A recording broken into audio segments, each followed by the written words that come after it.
adalah orang-orang yang menyucikan jiwa, sofa, orang yang bersih, orang yang murni, orang yang menyucikan jiwanya. Kaum sufi bukanlah orang yang meninggalkan syariat. Justru tidak boleh meninggalkan syariat. Yang ada kaum sufi adalah orang-orang yang mengamalkan syariat dengan penuh kehati-hatian. Yang tujuannya hanya untuk Allah. Contoh kalau sedekah, ya bukan hanya untuk duniawi. Tapi dia bersedekah benar-benar karena Allah. Salat bukan tujuan untuk duniawi, tapi benar-benar untuk Allah. Segala macam ibadah tujuan untuk Allah.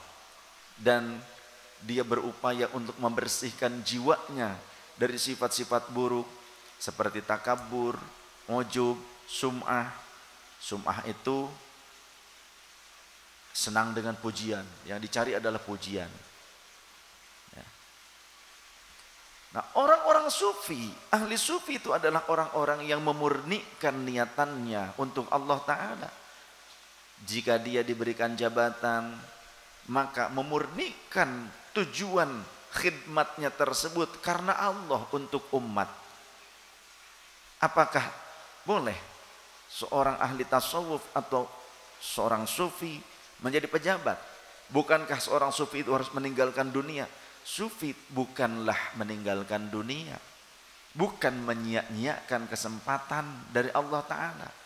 Ketika Allah berikan kesempatan menjadi seorang hakim, menjadi seorang penegak hukum, perangkat negara, maka jadilah perangkat negara yang baik, yang adil, yang jujur, yang amanah. Ketika perangkat negara itu bersifat demikian, maka bisa jadi diangkat oleh Allah menjadi walinya Allah. Karena salah satu dari kelompok, dari 7 kelompok yang akan mendapatkan naungan Allah pada hari kiamat, sab'atun yudhilluhumullahu fi dhillihi yawma la dhilla illa dhilluh, kata Rasulullah. Ada 7 golongan manusia yang nanti pada hari kiamat mendapatkan naungan Allah pada hari di mana tidak ada naungan kecuali naungannya Allah, yakni pada hari kiamat. Yang pertama, bahkan yang pertama, poin yang pertama, imamun adilun, pejabat yang adil. Imam itu bukan hanya imam sholat. Imam itu bukan hanya pemimpin negara. Bukan hanya presiden, raja, bupati, gubernur, bukan hanya itu. Tapi imam di sini mencakup seluruh orang yang di dirinya, yang di pundaknya dia memikul beban tanggung jawab untuk kemaslahatan umat.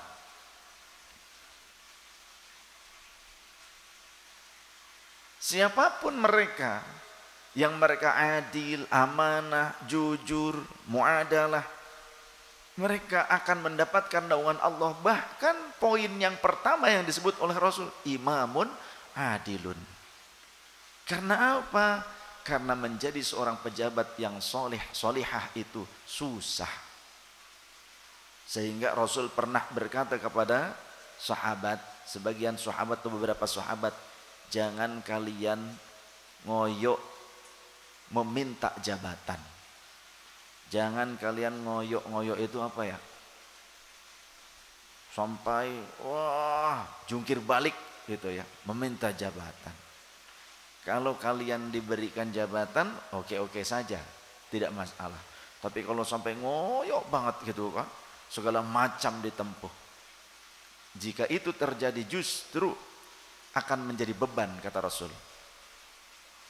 Kalian akan terbebani. Tapi jika kalian mendapatkannya bukan dengan cara seperti itu, tapi cara dipercaya, diberikan kepercayaan, maka Allah akan menolong kalian.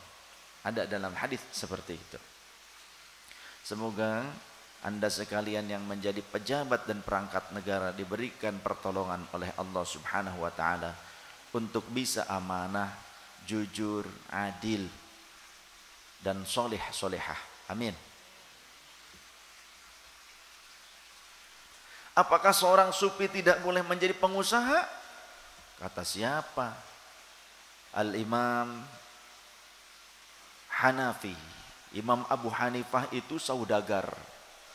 Beliau itu saudagar, pengusaha kain. Imam Abu Hanifah itu. Sehingga ketika melaksanakan pengajian rutinan, ada santrinya itu ulama-ulama kan, santrinya ulama-ulama. Ada ulama yang lusuh. Ulama yang lusuh pakaiannya, zuhud lah ya. Kemudian beres ngaji selesai, ketika beres pengajian dipanggil secara pribadi ulama yang lusuh tuh, ayo sini, dipanggil secara pribadi ke ruangan pribadi. Lantas Imam Abu Hanifah mengeluarkan uang satu kantong, ya, dinar, dirham. Nih buat kamu, belilah pakaian yang baik-baik, yang bagus-bagus, beberapa setel. Si santri, murid, jamaah yang ulama yang lusuh tadi, yang zuhud tadi menolak. Wahai imam, ya syekhana, ya imamana, wahai guruku, ya sidi, cukuplah apa yang aku miliki saat ini. Jangan kau berikan aku ini. Jangan kau suruh aku membeli pakaian yang bagus-bagus. Aku lebih merasa nyaman dan tenang dengan pakaian ini. Jawaban Al-Imam Abu Hanifah, jangan begitu. Karena jika pakaianmu lusuh seperti ini, maka para pembesar, mereka tidak akan mau menerima dakwahmu. Belilah beberapa setel pakaian yang baik, yang bagus, supaya dakwahmu bisa diterima oleh mereka. Karena jika mereka tidak menerima dakwahmu, yang menjadi pejabat, mereka akan menjadi pejabat yang zalim. Yang menjadi pengusaha akan seenaknya menggunakan harta yang banyak itu untuk hal-hal yang buruk. Dan seperti itulah ketika orang-orang miskin mendengar dakwahmu, mereka tidak akan percaya. Karena mereka anggap kamu gagal dalam pengamalannya, kamu saja gagal. Gitu kan? Bagaimana mungkin bisa memberikan dorongan kepada mereka, motivasi kepada mereka, sedangkan kamu saja dalam kondisi hidup yang susah. Itu yang kemudian akhirnya diterima oleh kiai tersebut, oleh ulama yang zuhud tersebut. Karena zuhud itu kata Rasul, laisa biidha'atil mal, bukan menyia-nyiakan harta. Kalau kita diberikan anugerah harta oleh Allah kemudian dibuang begitu saja, itu menyia-nyiakan. Zuhud itu bukan begitu. Tapi zuhud itu mencukupkan dunia ada pada genggaman kita, tapi tidak memasukkannya ke dalam relung hati kita untuk dicintai. Sehingga dulu sahabat ada yang bertanya, ya Rasulullah, apakah salah jika kami menyukai pakaian yang bagus, sandal yang bagus, dan hewan tunggangan yang baik? Kata Rasulullah, tidak salah. Kalian menyukai pakaian yang bagus, kemudian sandal yang bagus, kemudian juga tunggangan yang bagus. Yang terpenting, kalian tidak menjadikannya ada pada relung hati kalian, tidak menjadikan sombong, tidak merasa orang lain itu lebih hina dibandingkan kalian, tidak menjadikan kalian menolak kebenaran yang akan keluar dari lidah siapapun.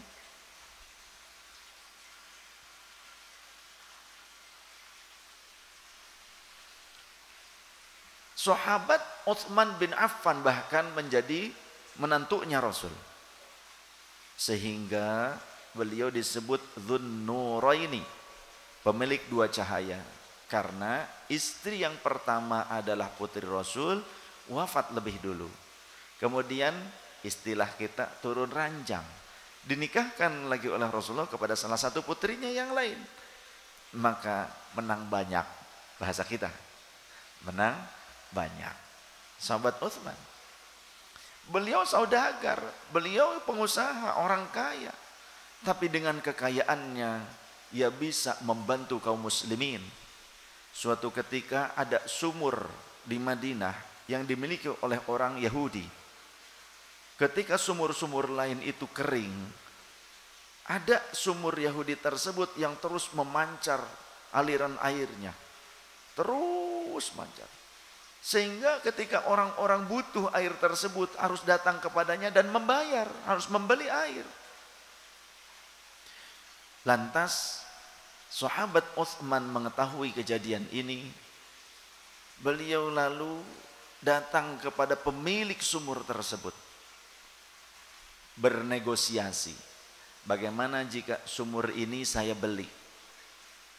Sekian, tidak mau. Tambah lagi kata sahabat Utsman, kalau begitu saya bayar sekian. Kata si Yahudi tersebut, tidak mau. Saya naikin lagi sekian, tidak mau. Lantas bagaimana caranya supaya orang-orang masyarakat ini bisa bebas mengambil air di sini tanpa dipungut bayaran? Mereka dalam kondisi yang sulit.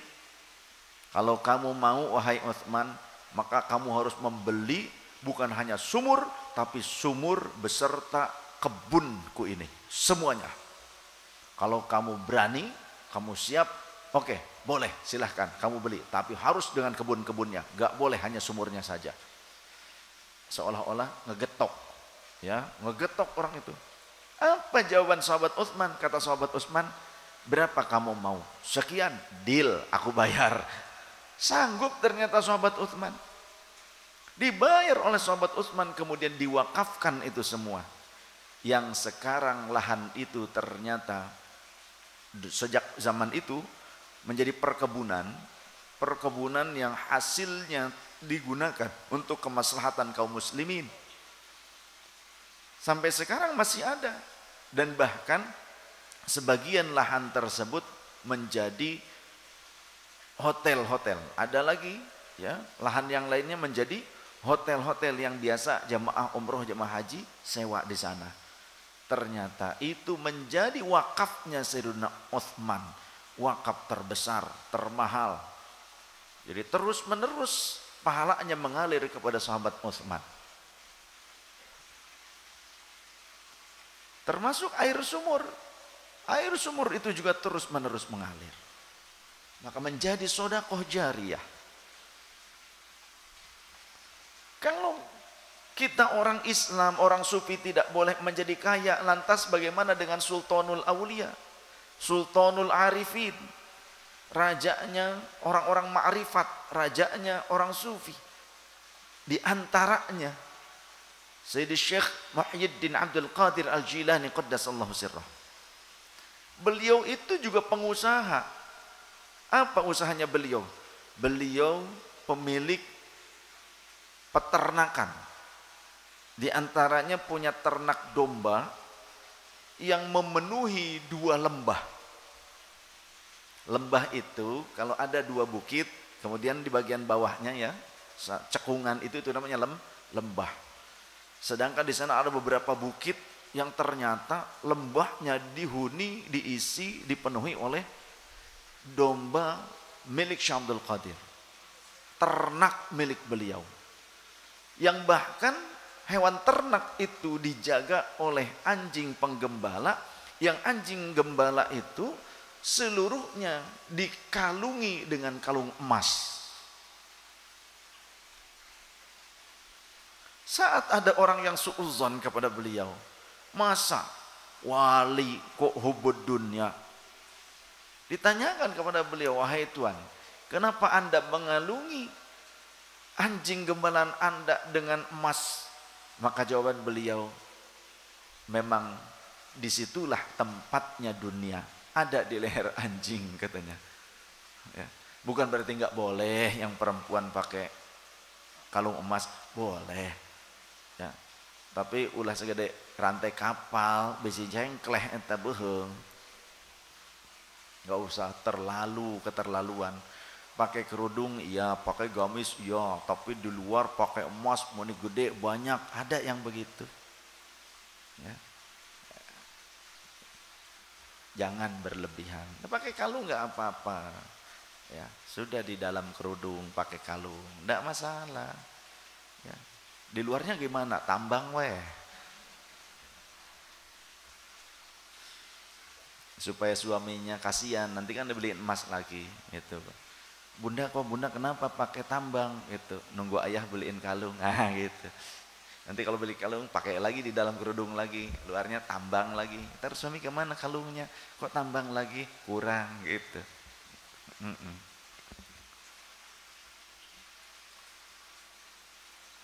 Kemudian tidak bolehkah seorang wali, bahkan seorang sufi, seorang murid itu sebetulnya bukan pelajar. Yang disebut murid di dalam bab thariqah adalah orang yang bermaksud, berkehendak menuju cintanya Allah.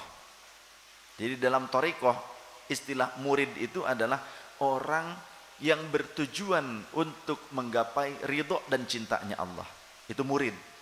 Semua orang yang tujuannya itu adalah murid. Karena ketika seseorang memiliki rasa cinta, lantas cintanya itu tidak terkait dengan duniawi, cintanya hanya benar-benar terkait dengan cintanya Allah, maka bukan dia yang menuju kepada Allah, tapi hakikatnya Allah yang menuju kepada si hamba tersebut.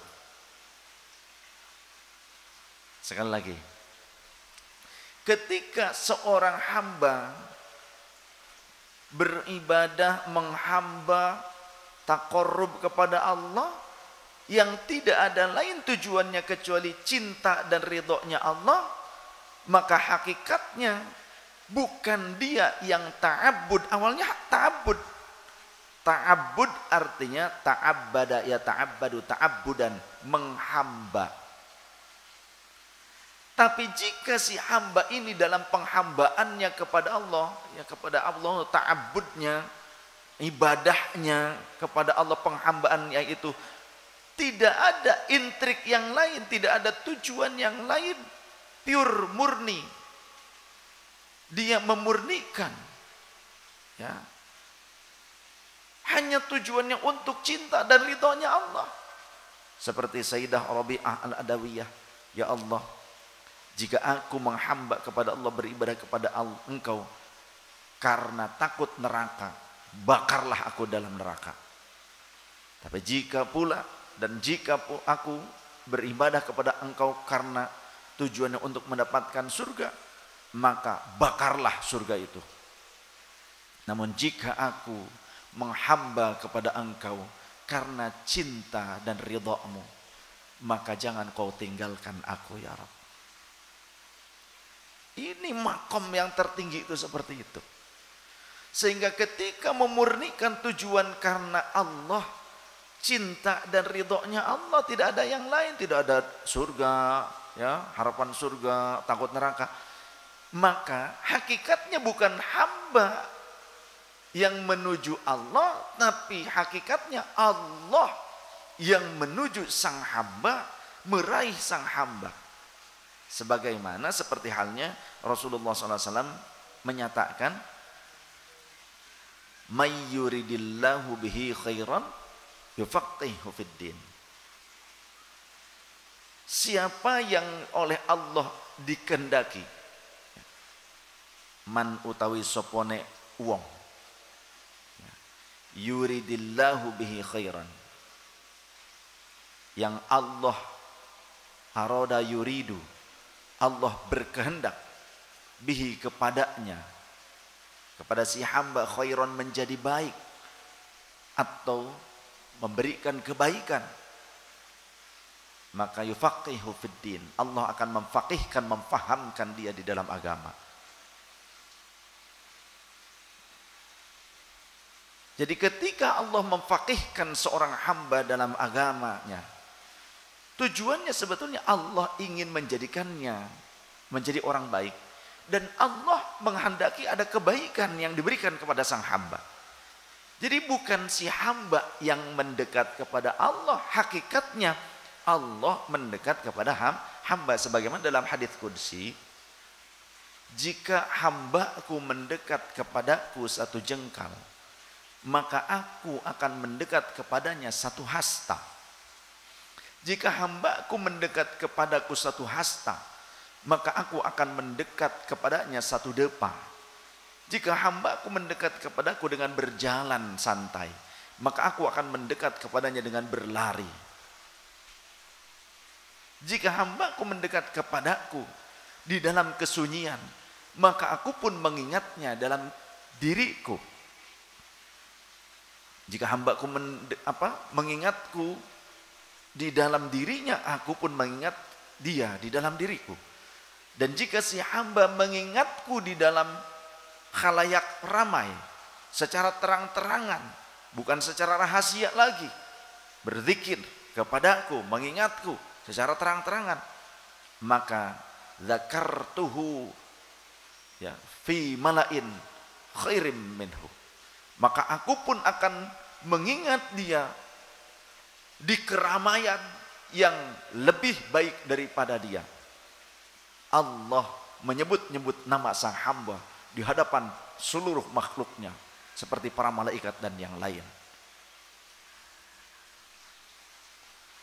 Berarti ketika seorang hamba semakin mendekat kepada Allah yang benar-benar tujuannya kepada Allah, hakikatnya ada irodahnya Allah yang menjadikan sang hamba mendekat kepada Allah. Oleh karenanya ketika kita menjadi orang yang banyak ibadah, jangan sombong.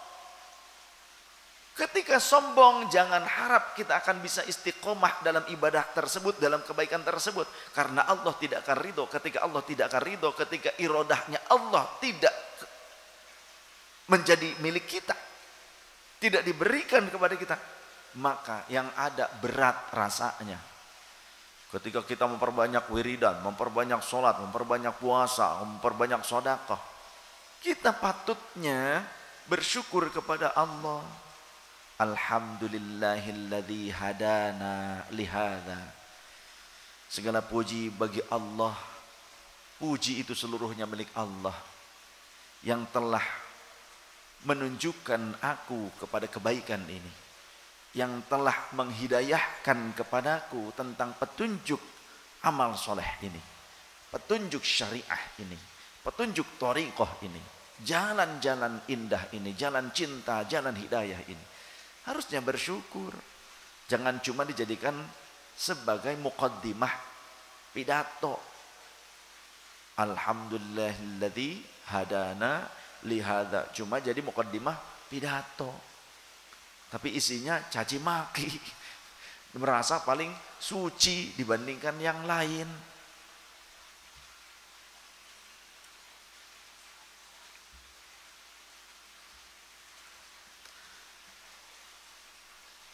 Al-Imam Abi Hasan Asy-Syadzili, beliau itu penasehat raja. Penasehat raja, dekat dengan raja.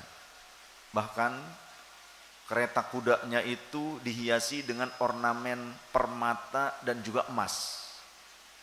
Ada di sini yang mobilnya dihiasi dengan blue safir gitu kan, yang ada musafir.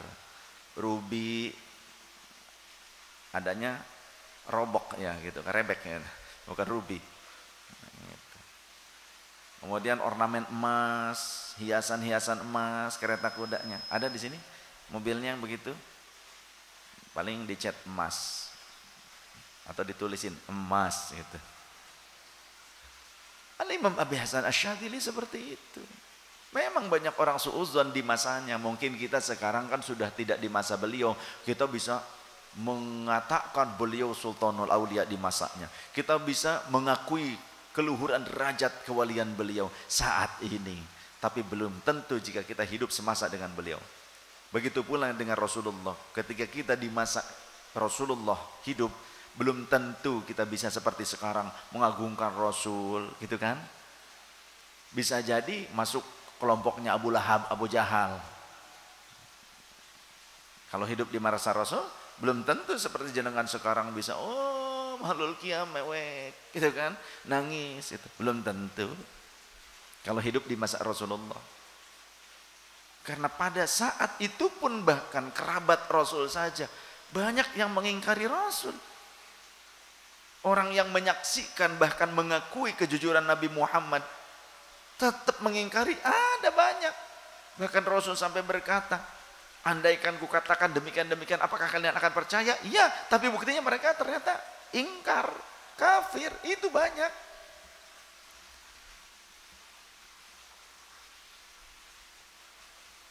padahal menyaksikan hal-hal yang khariqul adah.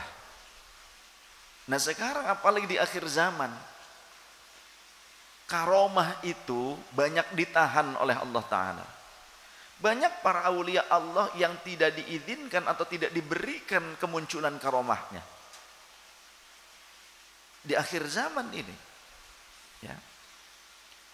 Kenapa Allah ingin menguji umat manusia? Apakah mereka tetap mengikuti para aulia tersebut dengan istiqomahnya dalam syariat, atau justru manusia hanya mencari kesaktian-kesaktian dan keanehan saja? Bisa jadi mereka justru tergiur oleh dukun. Ya.